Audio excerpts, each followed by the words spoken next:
সাধারণত আমরা আমাদের ফোনের যে পাওয়ার বাটন রয়েছে ডান পাশে এখানে টাচ করে আনলক করে থাকি এবং পাওয়ার বাটনটি চেপে আবার ফোনটিকে লক করি। তো এভাবে দীর্ঘদিন ব্যবহারের ফলে আপনার ফোনের পাওয়ার বাটনটি কিন্তু কাজ করে না, অর্থাৎ অকেজো হয়ে যায়।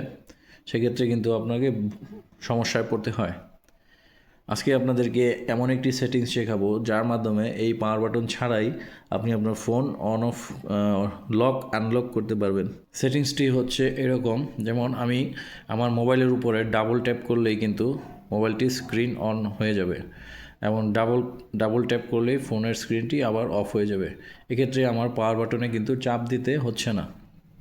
তো কীভাবে আমরা এই সেটিংসটি করতে পারি চলুন দেখে নেই। প্রথমে আমরা সেটিংসে যাব। সেটিংসে গিয়ে এখানে সার্চ করব ডাবল ট্যাপ।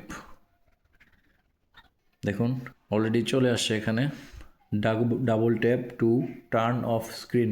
এই সেটিংসটিকে অন করে দিবেন। এখানে হচ্ছে double tap to turn off screen, double tap to turn on screen, সবগুলোকেই এইভাবে আপনি অন করে দিবেন, তাহলেই আপনার এই সেটিংসটি অন হয়ে যাবে। আমার ফোনে অলরেডি সেই সেটিংসটি অন করা আছে, তাই দেখুন কীভাবে কাজ করছে।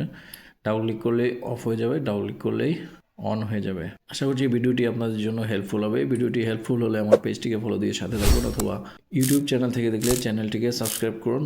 ধন্যবাদ।